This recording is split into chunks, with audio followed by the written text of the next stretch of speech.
Hey, I'm Ryan Lagod. And I'm Craig Tovey. And welcome to Storytime with Ryan Lagod. And Craig Tovey. Stop! Subscribe time! Go click that button. Why don't you subscribe? It's fun. Stop! Storytime. That's right, guys. If you want to support the show, and we would really appreciate it, and get a bunch of extra stuff, all you got to do is go to Patreon.com/Ryan and Craig. And become a member of the Ryan and Craig reading crew.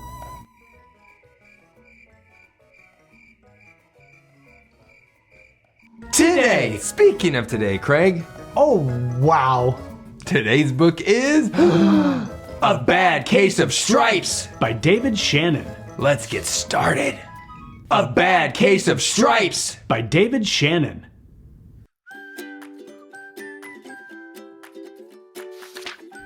Camilla Cream loved lima beans, but she never ate them.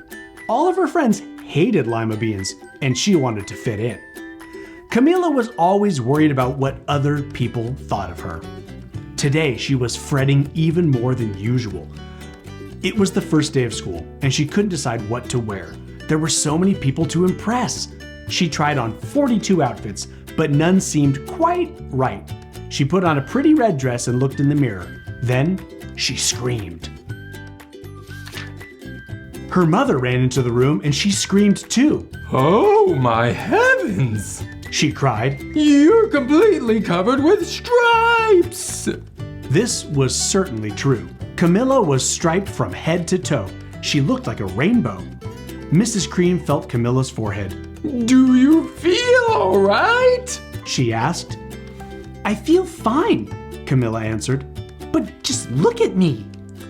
You get back in bed this instant! Her mother ordered. You're not going to school today!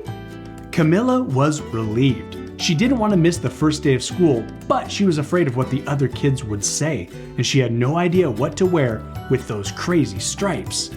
Oh my gosh, Craig! Wow! This is tough. What's she gonna do? I mean, honestly, Ryan, neutrals, girl. That's what you need to wear. Cream colors, gray, white, black. Don't try and compete with the stripes visually. Craig, no, how are we gonna get rid of these stripes? Get rid of them? I mean, if everything was like a similar color and pattern, you could blend in the background, essentially they're gone, but I wouldn't suggest that, Ryan. That's too much work. Yeah, completely. I think throw on a floral shirt and go see the doctor. Ugh! Floral? What a mess! No. Black, white, neutrals. Don't accessorize. That afternoon, Dr. Bumble came to examine Camilla. Most extraordinary! He exclaimed. I've never seen anything like it! Are you having any coughing, sneezing, runny nose, aches, pains, chills, hot flashes, dizziness, drowsiness, shortness of breath, or uncontrollable twitching? No, Camilla told him. I feel fine. Well then, Dr. Bumble said, turning to Mrs. Cream. I don't see any reason why she shouldn't go to school tomorrow. Here's some ointment that should help clear up those stripes in a few days. If it doesn't, you know where to reach me. And off he went. The next day was a disaster. Everyone at school laughed at Camilla. They called her Camilla Crayon and Night of the Living Lollipop. She tried her best to act as if everything were normal, but when the class said the Pledge of Allegiance, her stripes turned red, white, and blue, and she broke out in stars. The other kids thought this was great. One yelled out, Let's see some purple polka dots. Sure enough, Camilla turned all purple polka dotty. Someone else shouted, Checkerboard. And a pattern of squares covered her skin. Soon everyone was calling out different shapes and colors, and poor Camilla was changing faster than you can change channels on a TV. Man, this must be so hard. I mean, she just keeps changing colors. What do we do here, Craig? Girl, you are going too fast. Slow it down. What I would suggest, Ryan, get a list, get a pen and paper. Everyone's shouting, organize it. Get a list. Your favorite people can go to the top of the list, and then you change colors bit by bit. Make it fun. Don't think you're listening to me. How do we fix this? How do we fix anything, Ryan? We work with it, not against it. That night, Mr. Harms, the school principal, called. I'm sorry, Mrs. Cream, he said. I'm going to have to ask you to keep Camilla home from school. She's just too much of a distraction, and I've been getting calls from the other parents. They're afraid those stripes may be contagious. Camilla was so embarrassed. She couldn't believe that 2 days ago everyone liked her. Now, nobody wanted to be in the same room with her. Her father tried to make her feel better. Is there anything I can get you, sweetheart? He asked. No, thank you, sighed Camilla. What she really wanted was a nice plate of lima beans, but she had been laughed at enough for one day. Well, yes, I see. Dr. Bumble mumbled when Mr. Cream phoned the next day. I think I'd better bring in the specialist. We'll be right over. About an hour later, Dr. Bumble arrived with 4 people in long white coats. He introduced them to the Creams. This is Dr. Grop, Dr. Sponge, Dr. Cricket, and Dr. Young. Then the specialists went to work on Camilla. They squeezed and jabbed, tapped and tested. It was very uncomfortable. Well, it's not the mumps, concluded Dr. Grop. Or the measles, said Dr. Sponge. Definitely not chicken pox, put in Dr. Cricket. or sunburn, said Dr. Young. Try these, said the specialists. They each handed her a bottle filled with different colored pills. Take one of each before bed, said Dr. Grop. Then they filed out the front door, followed by Dr. Bumble. That night, Camilla took her medicine. It was awful. When she woke up the next morning, she did feel different, but when she got dressed, her clothes didn't fit right. She looked in the mirror, and there, staring back at her, was a giant, multicolored pill with her face on it. Dr. Bumble rushed over as soon as Mrs. Cream called, but this time, instead of the specialists, he brought the experts. Dr. Gord and Mr. Mellon were the finest scientific minds in the land. Once again, Camilla was poked and prodded, looked at and listened to.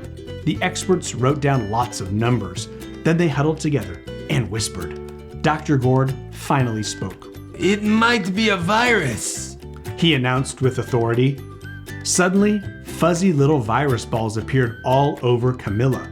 Or possibly some form of bacteria, said Mr. Mellon. Out popped squiggly little bacteria tails. Oh, it could be a fungus, added Dr. Gord. Instantly, Camilla was covered with different colored fungus blotches. The experts looked at Camilla, then at each other. We need to go over these numbers again, back at the lab, Dr. Gord explained.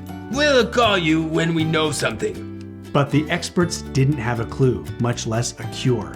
Craig, they don't have a cure nor a clue. What do we do? We're chasing our tails, okay? We're not gonna find a cure. We got to embrace it. We gotta roll with it, okay? That is the cure. Embrace it. I mean, you have a special gift here. You have something really interesting. You say it and it appears. That's called magic. Why are we trying to fix magic? She can't control the magic. How can you control what is happening? Oh, oh, oh, it's magic. Don't try to control. Never believe it's not so. It's magic. Expected you to stop me at some point. And you didn't. By now, the TV news had found out about Camilla. Reporters from every channel were outside her house, telling the story of the bizarre case of the incredible changing kid. Soon, a crowd was camped out on the front lawn. The Creams were swamped with all kinds of remedies from psychologists, allergists, herbalists, nutritionists, psychics, an old medicine man, a guru, and even a veterinarian. Each so-called cure only added to poor Camilla's strange appearance until it was hard to even recognize her. She sprouted roots and berries and crystals and feathers and a long furry tail, but nothing worked. Oh! Back at 5. Traffic on the 10. One day, a woman who called herself an environmental therapist claimed she could cure Camilla. Close your eyes, she said. Breathe deeply and become one with your room. I wish you hadn't said that, Camilla groaned. Slowly, she started to melt into the walls of her room. Her bed became her mouth. Her nose was a dresser and 2 paintings were her eyes. The therapist screamed and ran from the house. What are we going to do? Cried Mrs. Cream. It just keeps getting worse and worse. She began to sob.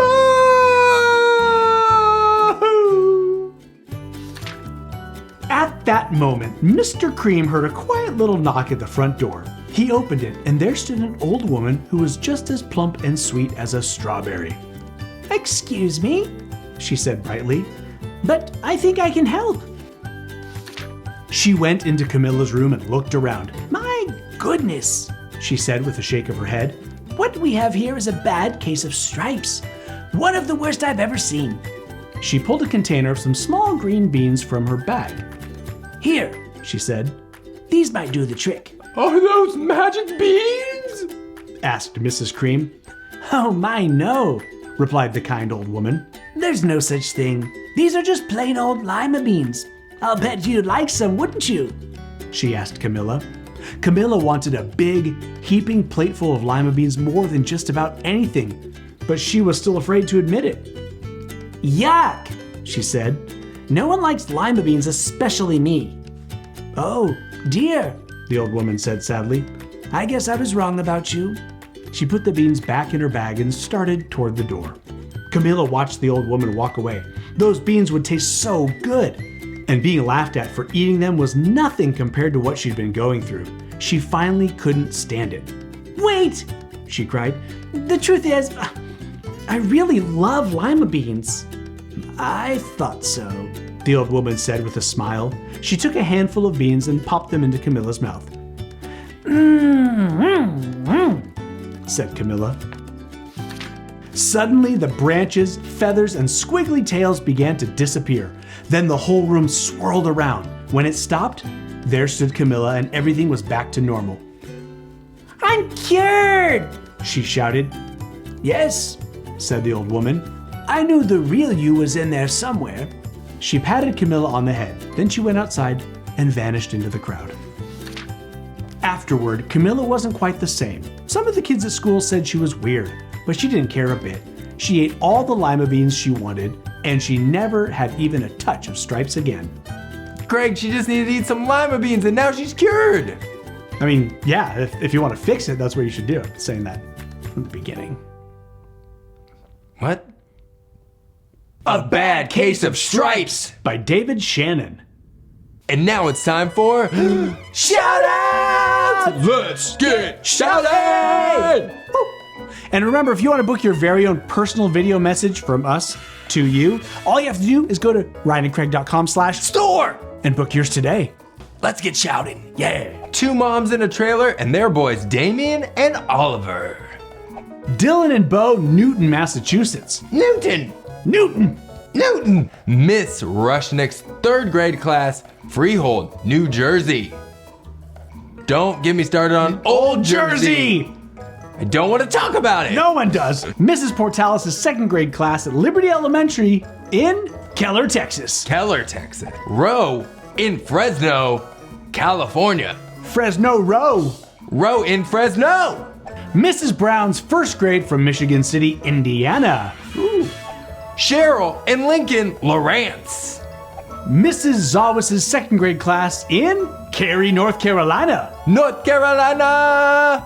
Maya Armstrong from San Antonio, Texas.